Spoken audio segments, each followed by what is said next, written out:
Somebody has to stand behind me.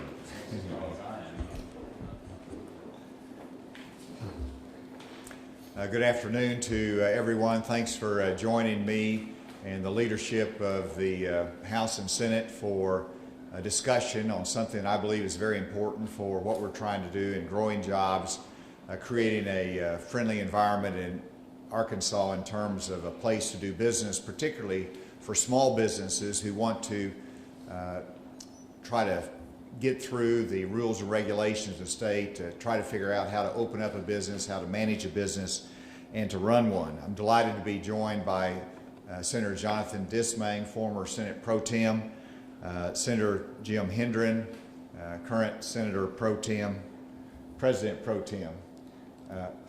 Excuse me. Oh, all right.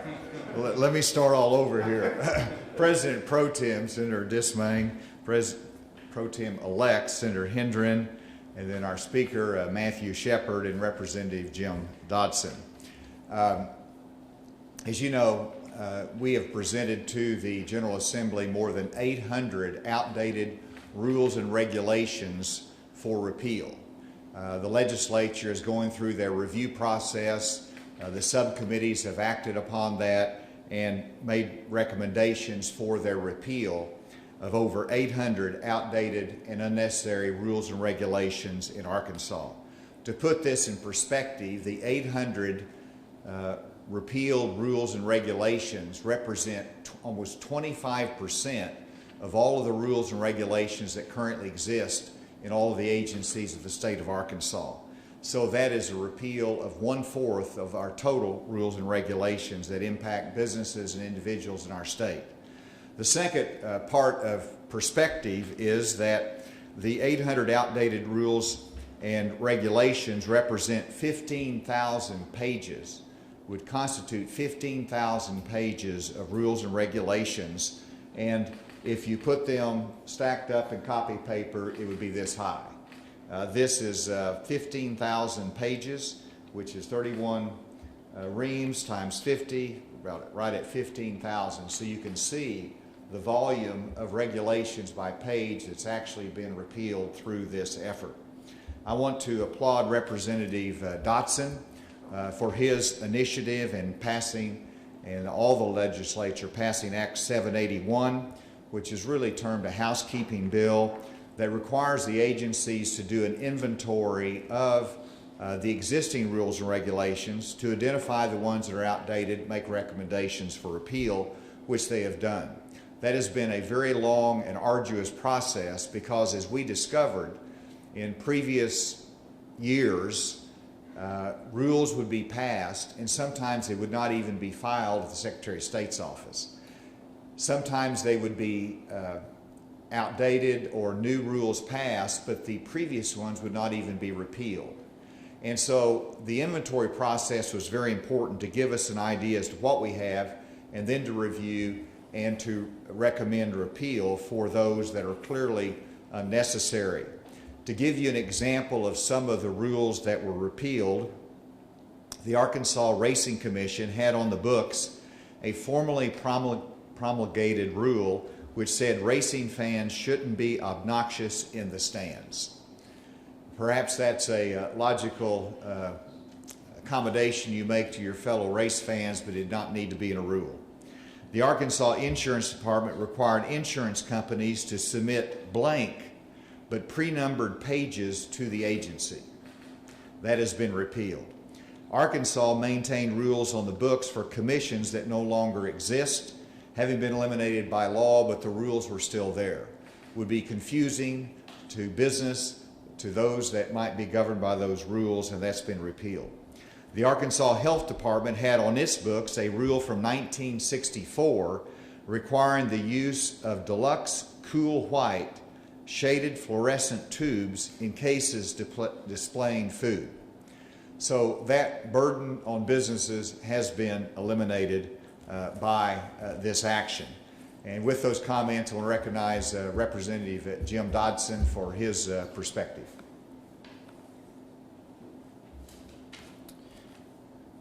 First of all, I'd like to say thank you, Governor, for your strong leadership throughout this process.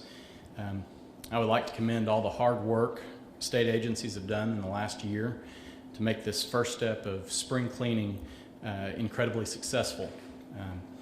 Cleaning up Arkansas government and making it work better for the people is something we are always striving to do. With Act 781, Arkansas just took a huge step forward toward that goal by cutting bureaucratic red tape by almost 25%. Beyond that, this process has also revealed, as the governor said, that many existing rules that couldn't be completely repealed through this process need updating. It is good to hear that many agencies have begun working on some of these updates. As this first step finishes up, now begins the next phase of Act 781, where all the surviving rules will be divided into 6 roughly equal-sized groups, with one of those groups coming up for legislative review every 4 years. This will ensure that regulations in Arkansas are periodically reviewed so that they remain current and appropriate. This will reduce the hassle of government for all Arkansans by making Arkansas government less complex and more transparent. I look forward to working with Governor Hutchinson and his administration to continue making Arkansas's regulatory environment the best in the nation and the model for other states to follow. Thank you, Governor. Thank you. Well done, Tim. Speaker. Thank you, Governor. I would just like to echo Representative Dodson's comments. Coming into this process, I think there was a bit of the unknown, given that this was the first time for the legislature to embark on this type of review. But I'm very pleased with the work that the legislature did in a very efficient manner. And I'd like to, in particular, thank the governor's office and our agencies for the hard work they did. And I think that the real value of this process was requiring those agencies to take a hard look at the rules and regulations that were out there and determining what is in fact actually necessary and what could actually be repealed. And so I want to thank those agencies for their hard work, and I look forward to us continuing that process into the years to come. Well, I feel like I kind of have to. Evidently, it's one of my last opportunities. But and Governor, to your point, so Sawyer, first day of school, told everyone I was no longer president too. So it is over. So where do we go from here through this process, through this exercise? And I think one of the biggest takeaways is that there was not a central place that you could really go and fully understand what the rules and regulations were impacting you as an individual or as a business. And so moving from forward, I think making sure we have something that's easily accessible for the people, something that's searchable, and something that allows people to fully understand how their impact is going to be critical. And again, for me, when we went through this process, that was one of the biggest findings. But again, thank you for your work. Thank you, Representative Dodson, and thank you, Governor. Well, first I want to tell Jonathan, I'm not trying to take over early, despite what his son and the governor say. In fact, I want to commend him and the speaker because their involvement in this process early with Representative Dodson and with the governor's staff, and particularly with BLR, arranging this task and getting it organized before we started, is what made it really something unique. And that is, we did it in less time than we expected, less days than we expected, less hearings than we expected. And we got the job done, and I think we got it done in an expeditious manner because as you can imagine, it's a daunting task to review all of those regulations in a week or two's time for the legislature. So we were able to do that because they put a lot of work in up front. And the only other point I'll make, because I think everything's pretty much been said, in my day job and my other job, I'm a manufacturer and a small business owner. And I just want to tell you, one of the most challenging things that we as business people in Arkansas face is trying to make sure we comply with all of our state, federal regulations. And things like this make it a little less daunting, give us a little bit of confidence that we can find out where the regulations are and that we are in compliance. So it's things like these that are going to make Arkansas more friendly, make it easy for us to attract and keep good businesses in the state. And again, Representative Dodson, great job on pushing this through the legislature. Any questions? Can you identify any specific regulations that will have a broad impact that go from the books? You mentioned you will have a manufacturing business. Are there any that will impact, make it easier for you to do your work? Well, I think you'd have to. I think the benefit is that rather than a business trying to look at ADEQ rules and regulations, and they see both the rules that had been enacted in, say, 1960, but then also, or 1970, but then also new rules have been enacted in 2000, but the old rules have not been repealed. That really relieves a huge burden on the review process of businesses to know what applies to them. So that's one category of rules that have been repealed. Then the other one would be those that I just outlined. And there's some dramatic examples of silliness out there, but I think that shows that the more you can lessen those, the better it be for business. And you might have something more to add there. The only thing I'll point out, again, I don't think any of us are going to say there's some dramatic overburdensome regulation that was repealed that's going to change, because that wasn't the purpose. But what the purpose was is I have to comply with ADEQ, with Department of Labor, with DOT regulations. Now when I go onto those websites and I try to read through those regulations and see what areas pertain to me, it's going to be simpler. There's going to be less of them to review. There's going to be less conflicts because, as the governor said, we don't have some that were put in place and have not been in effect and have been superseded. So again, it's a step in the right direction. And to Senator Dismang's point, and I know this is going to be part of the ongoing effort with transformation, continuing efforts to make it simpler and easier for licensure, for regulation review, for all of those things is the direction that this is going. This is a step in the right direction, but we've still got more work to do.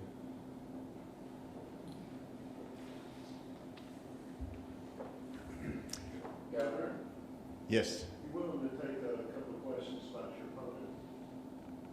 About what? Your Democratic opponent in the governor's race?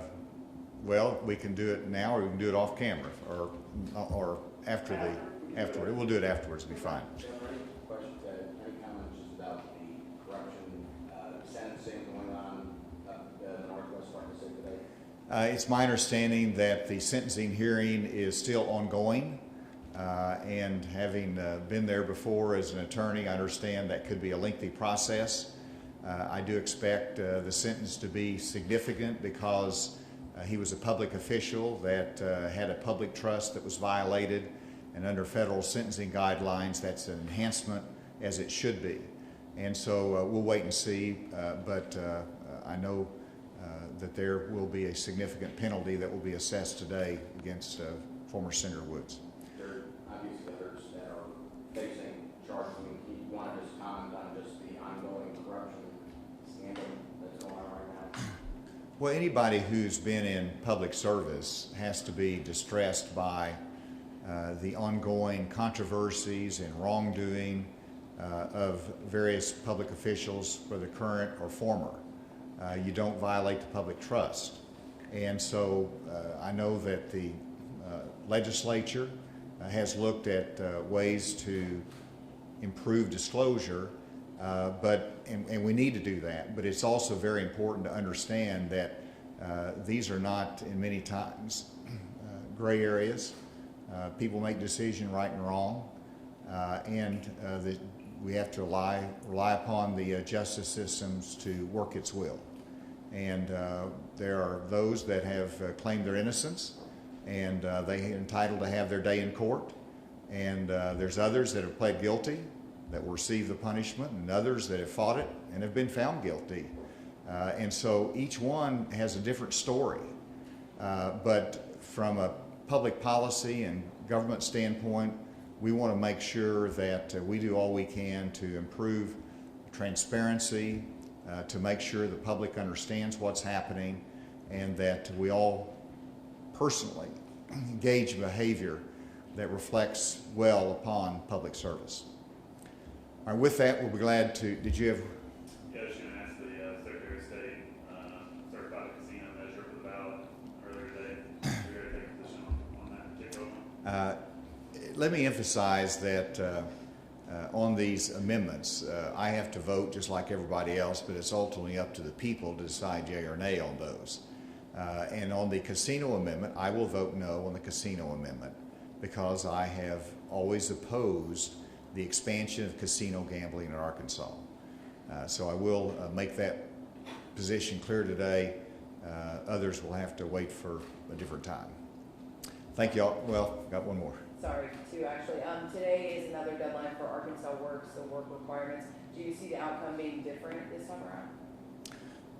Well, we're going to not have anyone that actually will be removed from the rolls, I believe, until next week, and I expect to address that more specifically next week. But in terms of between now and then, I expect more that will be going in and get worker training that will be showing that they should have an exemption, or they are getting other assistance that can help them hopefully get better jobs or have access to work. And so that is our goal and our focus, and we hope that we'll continue to line up more people that want to work, want to contribute, want to be able to provide for their family, and we'll be able to provide the training that's necessary for that. So we'll have more to say on that next week. And then, do you have any comment, a lot of the farmers in the area are bracing for Gordon, so the rain that's going to be coming in for that, and since the trade war and other issues, do you see any problems coming about? Well, we're very concerned about our agricultural community. I was pleased that the Department of Agriculture released additional direct payments to our farmers as they have been impacted by retaliatory tariffs. That will provide some relief in the short term. In terms of the storm, we're watching it very carefully. I'm hopeful that it will miss a large part of our delta and our agricultural products, because they're the farmers are about to bring them in, and we don't want that damage to be done. But we're watching it very carefully and hoping and praying that they'll be able to get the crops in this year. Thank you very much. Let's do a picture here.